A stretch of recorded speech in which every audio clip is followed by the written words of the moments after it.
Hello and welcome to Sword and Board. I'm Luke. And I'm Lars. This is two guys sitting in various rooms talking about fantasy movies because we're stuck inside. And you know, for two guys that are going through every fantasy movie ever made, you'd think that being stuck inside really wouldn't be that bad. But it's been interesting. These are the quarantine blues. These are the quarantine blues. It actually hasn't been too bad.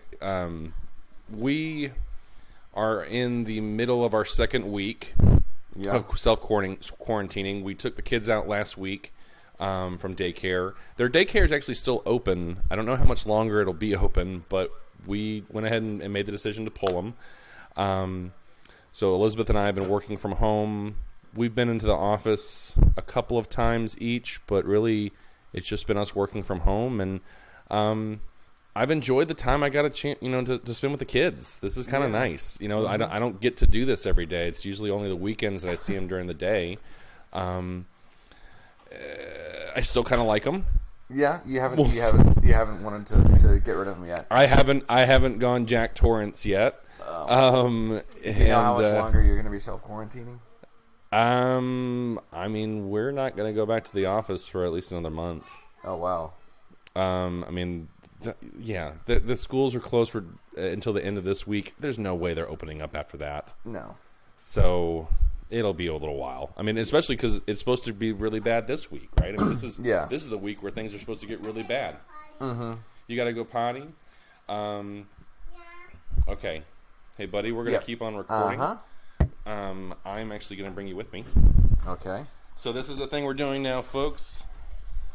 Quarantining means that potty breaks are a thing during our podcast. Lucas, how have you been? So this has been a strange couple of days because it's just slowly watching things in Colorado fall down. It was, first off, no large gatherings, so I couldn't go to Frozen Dead Guy days. That's probably the biggest just disruption, right? Yeah, that was huge. And then they said you couldn't go to restaurants except for takeout, drive-through, and delivery, which that sucks because that's like my favorite thing to do is go out to restaurants. Go out to eat. And then 2 days ago, Mayor of Denver says all non-essential businesses are closed. Starting at 5 o'clock yesterday. So it was turned into this whole thing of, well, where do I work? Is that considered an essential business? Yeah. And so it is now officially essential. I work at a major outdoor retailer. And do you want to hear a horrifying statistic? Something horrifying and slightly scary and lots of things all at the same time. Okay. Currently waiting as of 2 days ago, because I don't have the updated statistics, so it's gone up higher. In the state of Colorado, there were 13,000 people waiting on background checks to buy a gun. Holy cow. That's just waiting to buy one. That doesn't mean that they're not buying multiple. We're completely out of a lot of ammunition. It's weird.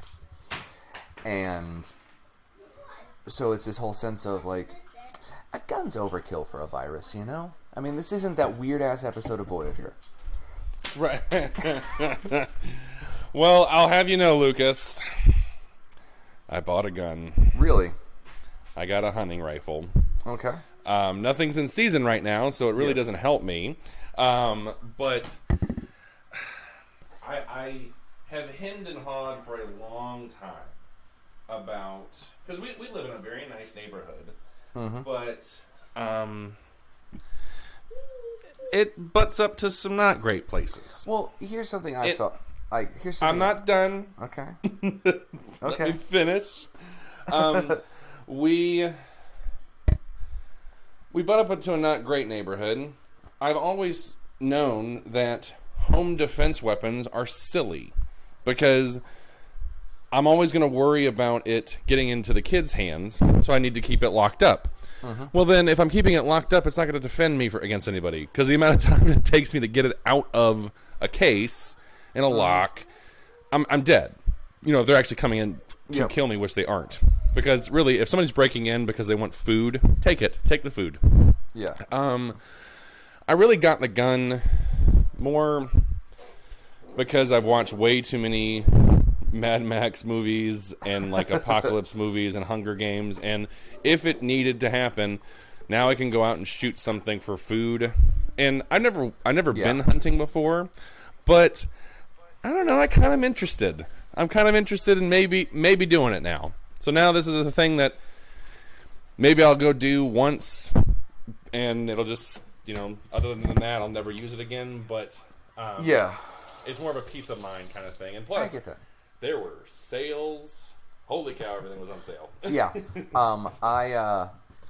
One of the things I've been listening to a bunch of podcasts about. My favorite one lately is called Worst Year Ever. Yeah. And it's about the 2020 election and how this is the worst year ever, and it's turning into a bunch of stuff. And one of the hosts of it is a war journalist. He's really funny, and he's a very left-wing guy, but he's also very pro-gun. And one of his main thoughts is like, yeah, you may not like guns, but do you know who every one of them owns guns? The Nazis all own guns. Yeah. Yeah. And so it's not saying all gun owners are Nazis, but every Nazi's a gun owner. And considering they're back, right, it might be worth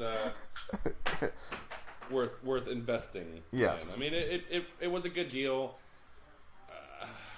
I don't think that they're cool. They're a tool to be used. The kids were with me when I got it. It was one of these.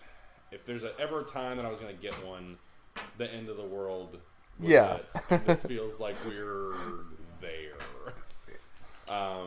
Which has made watching fantasy movies all the more necessary just to keep sanity. We watched 3 in various streaming platforms. I think, one was Disney Plus, one was Netflix, one was Prime, right? Yes. So, as far as quarantines go, we are making use of the fact that we're living in the golden age of streaming. Did you hear every piece of media content is just at your fingertips? Today there was Patrick Stewart announced that they were going to do CBS Plus free for a month, so people could watch Picard and Discovery. Yeah, I saw that. So I'm like, all right, well, I know what that's. Let's add that to the list of things I'm not going to be able to get to. I've already been watching it. Picard's it's better than season 2. It's better than Discovery. Oh, that's good. I like it. I mean, it's not. I haven't had a chance to watch it. I've heard good things. It's not the the best thing I've ever watched. It's not Discovery. And season 2 of Discovery was better. Hold on one second. You need to go eat 2 chicken nuggets, Eleanor. Okay. And then what I'll do is after you eat your chicken nuggets, I'll put on a TV show to watch.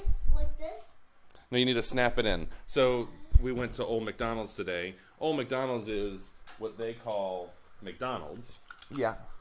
You should take him to the one in Freeport. That is an Old McDonald's. Oh, yeah. So it actually looks like a classy establishment. Mm-hmm. It's funny. I've seen a lot of memes, and they're funny memes about how, kids are driving people up the wall, and like parents aren't used to this, and blah, blah, blah, blah, blah. Again, I'm kind of trying to take this in stride and trying to appreciate the fact that these are hours that I never thought I'd get to have with my kids. Mm-hmm. So that's pretty great. Yeah. That's pretty great. Some of it's tough, and some of it's really tough. Yeah. But a lot of it's really awesome. We're taking lots of walks together, and we're doing lots of crafts and lots of cleaning around the house and projects. And we watched Return of the Jedi last night for the first time, and they loved the Ewoks. And I'm sad to admit that we did watch the special edition just because I knew there was musical numbers in it, and it was more kid friendly. So it was just more. Let's just go for it. And there's only one problem with the special editions I've ever had, so never mind. But the one problem with the special edition is that they replace Anakin Skywalker at the end. Exactly. And my son, yes, at the end was like, "Who's the guy with the long hair?" You're right, Lucas. You're right. Who is that guy? What's your son's name again? What? You did it again. You You just said, you're right, Lucas. You're right. Oh, no! Yes. Oh, yeah. We've changed his name. Anyway. Yeah. So these 3 movies. Go ahead. So how's Victoria? How are you guys doing? We're okay. It's just taking everything in stride. It's finding out like what can we do? Well, nothing. We can't do anything. Let's go for a walk. It's nice. The geese are still out. All the friggin' geese are everywhere. Apparently, they're in. I spoke with Grandma with the grandparents yesterday, and apparently there's a bunch of geese near them, and they chase them. Perfect. Not Grandma and Papa. The geese chase Grandma and Papa. Right. Well, that sounds like they're taking it seriously too. Yes, which is good. Mm-hmm. Yep. And I don't like to get political, but it seems like the guy that's in charge really doesn't know what he's doing. No, it would be nice to have some kind of competent leadership again, or at least not the gibbering ravings of a lunatic. Go away, Elliot. I'm on the phone. Yes, I am. I'm talking right now. I can't see the phone. Yeah, the phone's in this. You can't see the phone. It's in this. Hold on 1 second, okay? I'll set something up for you guys. I'm gonna try and edit this one as little as possible, but good. This is all gold. This is just what we're doing right now. Yeah. What we're doing is talking about 3 fantasy movies of varying degrees of goodness. So let's start with Disney Plus. Disney Plus, and on Disney Plus we watched Frozen 2 and Frozen Dose, the sequel, the Frozener. Frozen harder.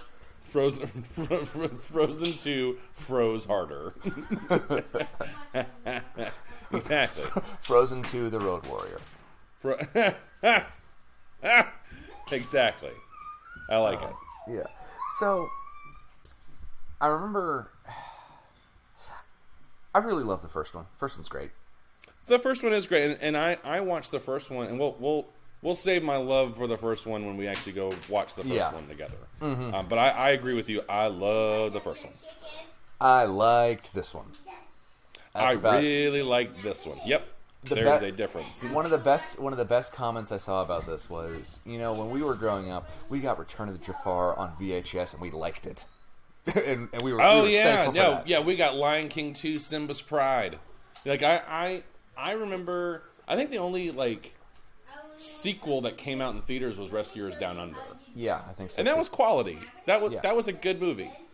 I like Rescuers Down Under. I actually like Rescuers Down Under better than Rescuers. I think I do too. Not the case here. Yes. It looked like they were just on the outskirts of so many great ideas. Mm-hmm. And they never went for it fully. Yeah, there's a lot of stuff happening in it, and it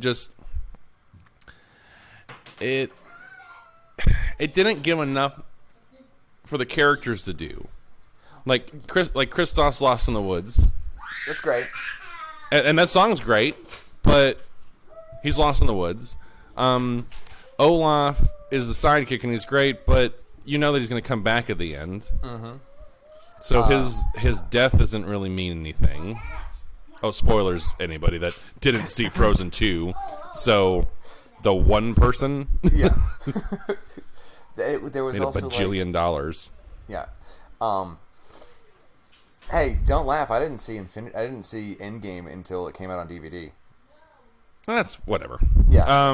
So, you're right. It had a lot of good ideas, and initially the songs didn't earworm their way into me, but they have. Well, see, here's my thought. They pushed Into the Unknown as the new Let It Go. Mm-hmm. But they already had a better one at the end of the movie, Show Yourself. Show Yourself is great. That is to me that's the follow up to Let It Go, but I don't know why they didn't push that one. I don't either. Now I will say that Into the Unknown is pretty catchy. And my daughter sings Into the Unknown over and over and over again. I will say that the Olaf song this time around is cute. Lost in the Woods is a funny thing that kind of came out of nowhere. You know, where's this 80s song coming from? But yeah, the song at the end, the Show Yourself is great. Yeah, that to me strikes me as that's the number that they should have. That's the showstopper. Yes, like that's absolutely. And it even thematically goes with Let It Go. It does.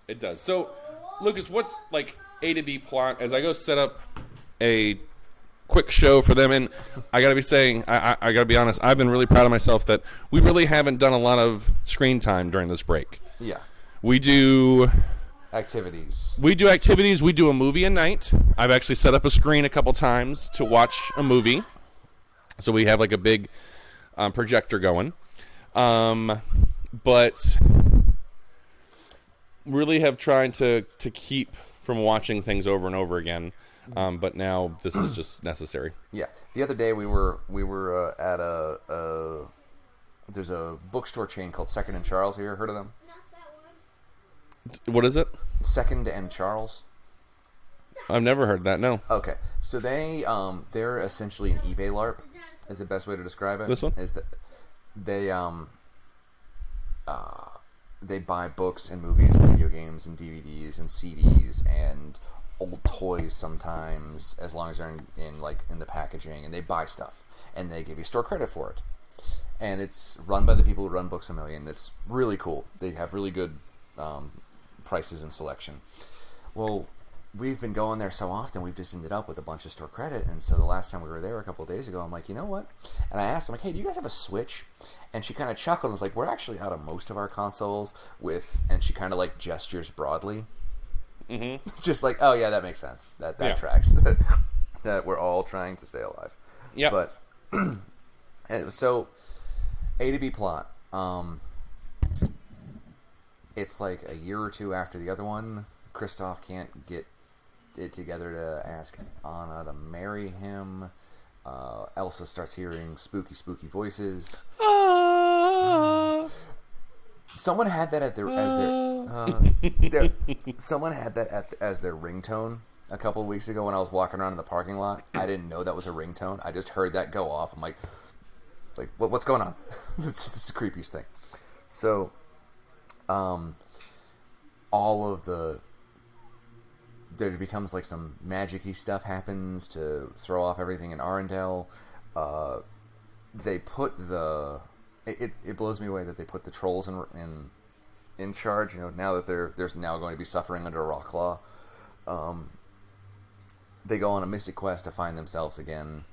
It turns out that Anna and Elsa's grandparents were jerks, and they essentially colonized a native tribe in the north, and they have to solve their problem to solve their own. That's the A to B plot. That's it. There's some stuff they could have done, like the whole actually deal with more of the this is make it more, I guess, explicitly anti-colonial would have done more for me, but the big set piece is blowing up a dam. Yeah, blowing up a dam. The water in this is incredible. Mm-hmm. And that sounds silly to harp on, but man, that looks like water. Which I don't know. I was just blown away by that. I never understood why Elsa is the heroine. Like, she's like the star. Anna's the one that does everything. Well, like, Anna's the one that like is the hero in my mind. She's the one that everybody should like.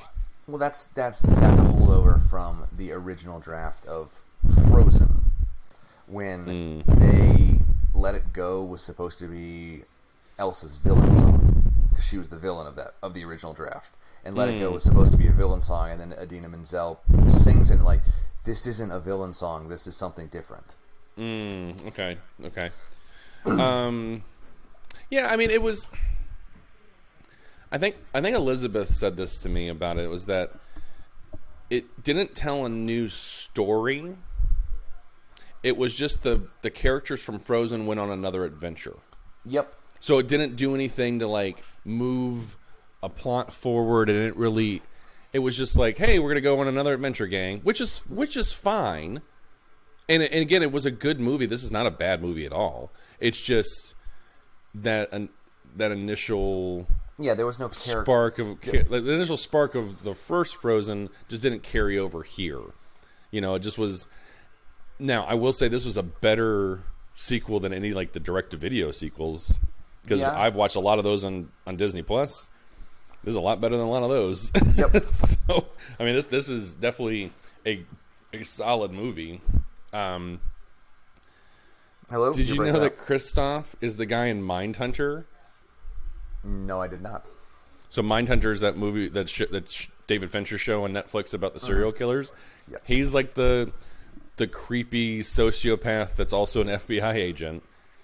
He's the lead in that, and he's also the guy that initiated the role of George Washington in Hamilton. Really? Yeah. So like this guy's been in some cultural things. Well, that was why they gave him Lost in the Woods, from what I remember hearing, is because he didn't they had this incredible singer and they didn't give him a song in the first one. Right. Yeah, I don't know. I mean, it was a fun movie that my kids love it. Mm-hmm. And if it's a movie, like, in terms of, there's a movie that we have to watch over and over again because the kids like it, I could do a lot worse. Yes, you could. Like, I've kind of lucked out that there's been some solid movies aimed at children that also are pretty good. Lately, we'll get to the How to Train Your Dragon trilogy, which I think is the pinnacle in my opinion. Those are absolutely phenomenal children's movies that are also heartbreakingly beautiful adult films. Mm-hmm. I would not put this in the caliber of that, but it's pretty good. Yes. So then let's go to Netflix. Or actually, let's go to Netflix. Yeah, let's go to Netflix, because there are movies of my childhood that I watched over and over and over again. So many times. Back to the Future is one. Oh yeah. Mortal Kombat. Ferris Bueller's Day Off. Star Wars, Ghostbusters, Indiana Jones, Robin Hood, Prince of Thieves. I would watch this on repeat. I loved Robin Hood and Prince of Thieves. It's been a while since I've seen this. Yeah. This, you remember how we joked that Men in Tights was the 90s movie ever made? Yeah. This might be 90s-er. It is. It is very 90s-er. And it was funny that we watched Robin Hood Men in Tights first, because I had this vague recollection before we watched Men in Tights of, like, it was kind of silly, and it was trying to send up Robin Hood, Prince of Thieves, but it was just so like. But what you realize is that it's actually a send up of the Errol Flynn era movies. Like it looks like the Errol Flynn movies. They shoehorn in elements of Prince of Thieves, but it really is an homage. It's an homage to those Errol Flynn movies. Yeah. Prince of Thieves is a weird movie to let kids watch, and our dad let us watch that a lot. Dad would let us watch The Thing, John Carpenter's The Thing. I know, but it kind of harkens back, like, kids' movies. I don't know. There's just a lot of stuff going on in that movie. Yep. And it's very dark, with the okay. So A to B plot is it's the Robin Hood legend of how he becomes Robin Hood. So we actually see him in the Crusades. We see him escape and get back to England and kind of return to his ancestral home. And he finds that, Locksley Manor has been ransacked, and that the Sheriff of Nottingham has taken over and really has kind of ruined his homeland. Yeah. And is trying to usurp everything. You don't really see... I mean, there's no Prince John. No. So Prince John is a kind of a mainstay for all of the Robin Hoods. And you don't really see him there. So it's obviously the Sheriff of Nottingham is the lead bad guy. There's Guy of Gisborne, so he's like the mid-level heavy. boss, Yeah. like the heavy. There's a witch that's really creepy and gross. It's interesting. It was there's a lot of really great things about this movie. So, you get to, he comes back to England. It's him establishing his band of merry men. They're the outlaws in Sherwood Forest. They're trying to overthrow the evil government. This is another hilarity ensues, and he kills the Sheriff of Nottingham, and he gets the girl. The end. Yeah. And all along the way, we 90s up everything else. This is another one of those movies that, had it not been for the ridiculous score, it would not. None of the emotional beats work. Ba ba ba ba ba ba ba ba ba. Bum, bum, bum, bum, bum, bum, bum. And then the amazing Brian. And then Adams. that song. Like I was gonna bring this up too, Lucas. Is that how much of this movie depends on everything I do it for you. Like that song still is awesome. That is such a good song. In such a 90s way. In such a 90s way, but it is just ball-bustingly fantastic. It is over the top, crazy guitar solos, it's epic. It oddly fits in this pretty good period piece. Like, the costumes look good, things look kind of grungy and filthy. Yep. It's not, fringe and felt hats and everybody wearing tights. Like, it looks pretty good. So like, what I love about specific. this is that there's only two actors in this whole movie who realize that they're sort of in a dumb movie. And that's Alan Rickman. He's wonderful in anything. Yeah. And Friar Tuck. Everyone else is taking this movie a little bit too seriously. Is Kevin Costner taking this seriously? He doesn't even try to do it in an English accent. No. He tried. They told him not to. Oh, all right. Yeah. Okay, good to know. Yeah, that's one of those things where he tried to do it, and there's a couple of lines where you can still hear he's trying, and they're like, no, just go with your American accent because it doesn't matter. And the rest of the movie is like, that's why he puts that line in unlike other Robin Hoods, I have an English accent. Yeah. Speaking of Friar Tuck, there is something I've always been confused about. Okay. There is one line of dialogue. Okay. That I've always. It's basically they've kidnapped. They stop Friar Tuck in the woods. Like, I'm a Yume. I'm a Yume. Okay, so yeah, I don't know what that is. I have to this day, Lucas. I have watched this movie. I can't even count how many times I have watched this movie. I've watched this movie for more than 30 years now. Yep. Subtitles. I've never Subtitles understood save that line. because he's not saying I. What is it? Like me. He's saying I, AYE. Okay. And so it's, you won't regret it. But you may. Ah. But he slurs it because he's the one person. He's one of the two people in this movie who realizes that they're in this kind of, Okay. But you may. Yeah. Makes a lot more sense now. It does. Okay. But I just ruined Right. 30 years of mystery for you, didn't I? Yeah. I don't know. What'd you think on the rewatch? It's kind of dumb. It's kind of Yeah. weird.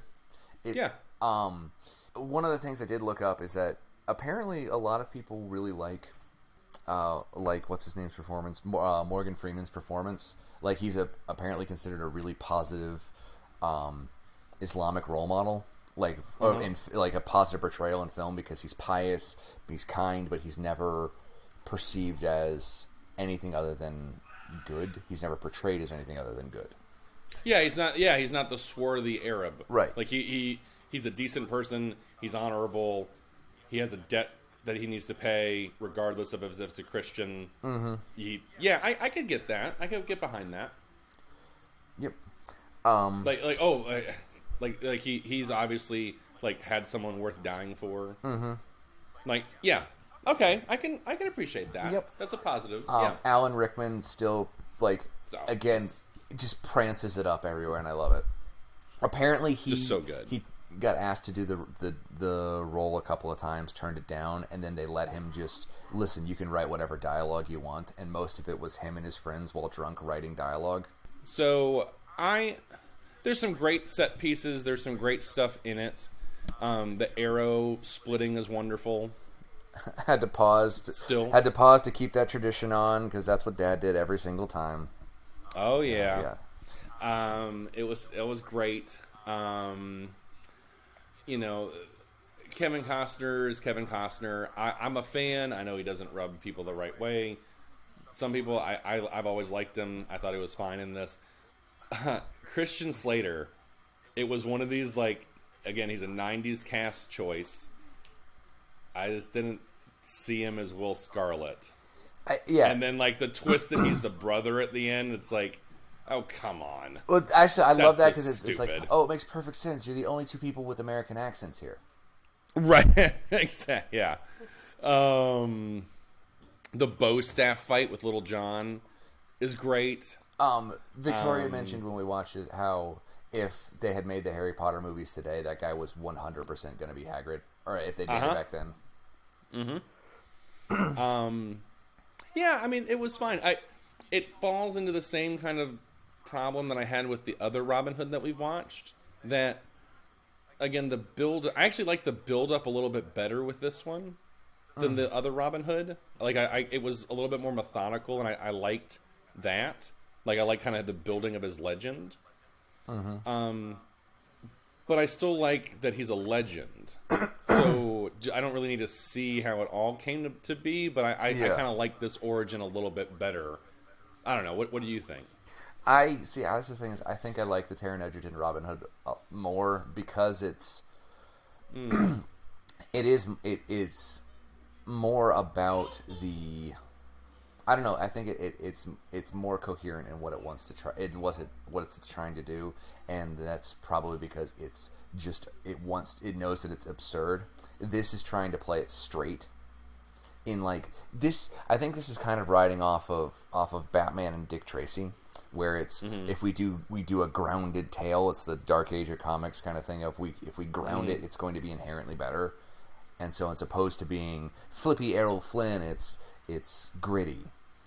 And it still worked for me, to be honest, in that sense, because it was still, I like the period look of it. It felt very Robin. Like when I think of Robin Hood, it's either this one or the cartoon that I think of. Like it still holds that place. No, for me.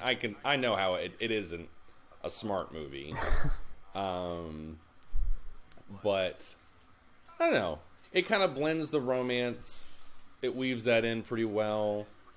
I bought him and Mary Elizabeth Mastrantonio a lot more than Taron Egerton and whatever her name was. Yeah, I would too. I'll give you that. I don't know. And then Sean Connery ends up. Yeah. So that's something that the other Robin Hood does not have. So that's going to be a big hurdle. Yes. But I don't know. It was fine. It was an entertaining movie. Mm-hmm. I'll give it that. I mean, it was dumb, but it was entertaining. Yep. Let's go to Prime. Which I don't know what this was, buddy. I don't. This was your movie. This is the Adventurers. This is my movie. The Adventurer. The Search for the Midas Box or Curse of the Midas Box. Curse of the Midas. Yeah, Adventurer: The Curse of the Midas Box, which actually in the end credits is not the title. Really? What is it in the end credits? It's hold on. It's Myra something and the. Oh, because it's based off of a book series, apparently. Right, but it's called. It's actually called like it's It's Mariah Mundy in the Midas box. Like it actually says that in the end credit, like in the title cards, right before the last little teaser end credit scene. Like it says Mariah Mundy in the Midas box, and it's like, oh, well, what was the adventure in the Midas box? And I think that's the biggest problem is that the adventurer, the Curse of the Midas box. You look in the cover, and it's got Michael Sheen, and it's got Sam Neill and Lena Headey, and you're thinking, oh, great, and then there's this other guy in it. Yeah. And unfortunately, the movie's about the other guy. Yeah. You don't see, enough of the adventurer. This kid who is the platonic ideal of a Tim Burton character. Yeah, good, yes. He just, A to B plot, a kid and his brother, their parents get kidnapped by Sam Neill's henchmen. Sam Neill's looking for the Midas box. The Midas box will give its owner unlimited power or whatever. It's this, it's a MacGuffin. Michael Sheen used to work with the parents and is the adventurer, I'm guessing. Yep. But you don't really see him too much, and it turns out that the little brother gets kidnapped. The older brother finds out that he's been taken to this hotel that the bad guy, Sam Neill, owns. He's bought the hotel because it sits atop where the Midas box is supposed to be. So he infiltrates the hotel to find the brother and find the box. Michael Sheen kind of pops up every once in a while. At one point, he's disguised as a Russian magician, which was great. That's great. Yeah. It's a lot of just stuff happening. This is perfect. Yeah, I didn't care, but it was perfectly adequate. It's really it's got really slick production values, which I was impressed with. Oh, absolutely. Yeah, it was a good looking movie. This was a really good overcast or rainy Sunday afternoon where you've had a long bender. Yes. This is the movie that I would have watched when I was single and had gone out Thursday, Friday, Saturday night, and on Sunday just thought, well, it's not football season, so I'm just gonna sit here and be quiet. What's on? Oh, The Adventure, The Curse of the Midas Box. This is like The Librarian, like the Noah Wiley series. Well, that's of what movies Victoria told us. They're fine. Go ahead. Yeah, they're fine. Yeah, no, this is said that this was always checked out every week by people who are continually checking out the Librarian movies. And the Librarian movies are good. They're hampered entirely by their terrible music, but they're good. So something I thought was funny, because I don't remember a whole lot of these people's name, but Sam Neill's character, Dracula von Skeletor, he's just continuously from the get-go, you know that he's evil because he's just constantly shot like that. What I thought was really funny was, on the flip side of that, you've got Michael Sheen, he's clearly trying to be Hugh Jackman in this movie. Yes, he's very much got a Hugh Jackman vibe going on. And there's a couple of moments where Victoria and I said, so this just takes place when in the Good Omens universe, when Aziraphale is just trying to hang out on Earth. Right. Yeah, exactly. It's not enough Michael Sheen. Mm-hmm. Not enough Sam Neill. Who I love both. Yep. Both of them are I love both of those actors. So not enough of either one. And it was just okay. There just wasn't enough going on in the movie. It's I don't know, man. It just was really dull. And then he gets the Midas box. Then Samuel gets the Midas box at the end, and turns it into a gun. It turned out to be a gun. It's a gun. And that was wild, because I was expecting them to do kind of like a Raiders of the Lost Ark thing, just brandish it at someone and it dissolves them or kills them. Nope, it's a gun. Yep. And Sam Neill sells it because he realizes at one point, oh, all right, I'm just going to ham it up now. Lose all pretense. Yeah, and then there's this, I don't know, it's obviously meant to be the first in a series. Yes. Which never got off the ground because it wasn't that great. No. There's a stinger at the end where it turns out that you know, the parents that have been kidnapped, the dad actually is a really bad guy. Really? I missed that. Yeah. At the end of the guy credits? that plays the guy that plays Horatio Hornblower and Mr. Fantastic. Yeah, Young Gruffin. Yeah. He's a bad guy, apparently. Huh. And his wife is like all wrapped up in mummy skin or in mummy wraps, and they're in Egypt. And he's like, you know, you don't see his face at first. It's just like you see the wife's eyes, and she's all wrapped up, and like, don't worry, dear. I know that you are just, you know, blah blah blah, and like he's giving a villain speech, and it's like, oh my god, the dad's the villain. Well, then you just never, nothing ever happens. The kid saves the day. He gets the Midas box from Sam Neill. He finds his brother. Everything's great, except for the movie. Yeah, yeah. Yeah, you're right, though. I mean, it looked really good. I mean, it looked better than the Librarian movies. Yeah. It had better special effects. It had better... I mean, it had better acting in it. It just... Didn't go anywhere. No, it just squandered a lot of stuff, and I wanted to see more of the adventurer. Yeah. I want to see that guy. I don't want to see this twerp.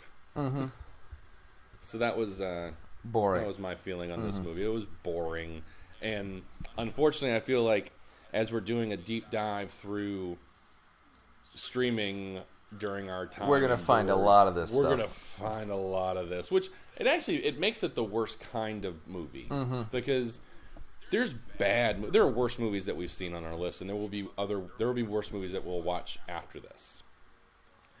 A lot of them are bad, but they're entertainingly bad. And this is just you know, where there's a boom mic. That guy flubbed his line. That one, you know, the acting was bad. You know, all that kind of stuff, and it makes you laugh. This one was just dull. Yes. And I think that's again the worst kind of bad movie. Is just it's, Yeah. So okay, I'll be right there. If you need to go take care of them, you can... No, we're good. All right. So, the childhood Lars is saying that Robin Hood, Prince of Thieves is the best movie that we watched. Yep. Okay. Where does it go, though? I think the Taron Egerton Robin Hood is actually better. I don't know if I can go there, buddy. Okay. Well, where is it? What is above the Taron Egerton movie and what's below it? Above Taron Egerton is Dragonheart, and below it is Pirates of the Caribbean at World's End. It's better than Pirates of the Caribbean at World's End. But Dragonheart is another one of those movies that it's pretty good. It's buoyed by its Sean Connery performance and its music, which I would say is the same kind of thing with this one. Exactly. Can we tie? I mean, they're right, like, between Robin Hood and Robin Hood. Yeah. They're right there. I mean, they're about the same. They're both kind of ridiculous. They're different. They're both kind of ridiculous in different ways. Yeah. I would be comfortable having our first tie with Robin Hood and Robin Hood. Actually, here's what I'm thinking. Since they're both about the same, I would probably give it to Prince of Thieves because Prince of Thieves music is better. Okay, there we go. Yeah. Music wins out. Yeah, because that's going to be... Okay. And I'll even say that, like, I may enjoy Taron Egerton Robin Hood more, probably because I haven't seen it as much, but its music isn't as good. No, it's forgettable. I still, like...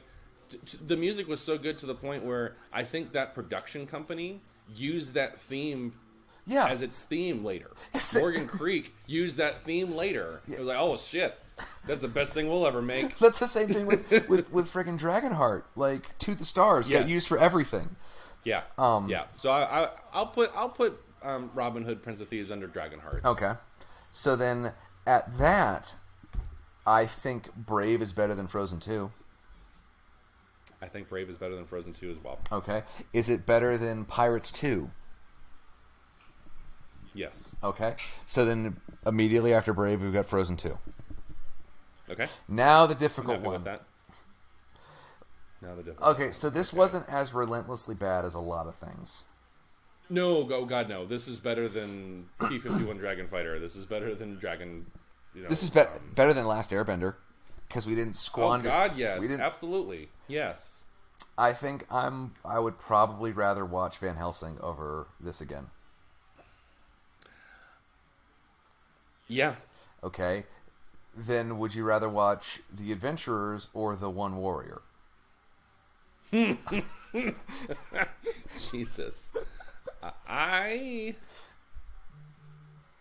Because The One Warrior was fun. Okay. And it was over quicker. I would say The One Warrior I would watch The One Warrior more. All right. It's going to take a few tumbles then because there's abandoned hope is starting to happen here. Season of the Witch. Jesus. We're there already? Yep. Season of the Witch was just it was just entertaining. It was bad, but it was entertaining. It had Ron Perlman in it. Okay. And Nick Cage going crazy. He made, but pre crazy. Yeah, he may not have gone full Cage, but he at least was. There was some of it. There was fence. Though it may not have been Cage, but there was fence. Yeah. Okay. Aladdin. I like Aladdin better. And actually, Lucas, I think I told you this. We watched it with the kids. Yeah. And it was better. I can see that. It was a lot better with them. Yep. Brothers Grimm. I'd watch this above Brothers. I don't want to watch Brothers Grimm ever again. Okay. All right. So. And I wouldn't watch this again. But if you have to watch one of these, I'd watch this again. Okay. So between Aladdin and Brothers Grimm. Cool. That's okay with me if you're okay with it. I am. Okay. All right. Cool. Good work today. Good work today. Yeah, we knocked out a couple of middlings movies. Yeah. Lucas, where can everybody find us during this global pandemic? We can be found on Podbean and Stitcher and Spotify and Apple Podcasts. We can be found on Twitter at SwordInBoardCast. And we can be found in our homes. God.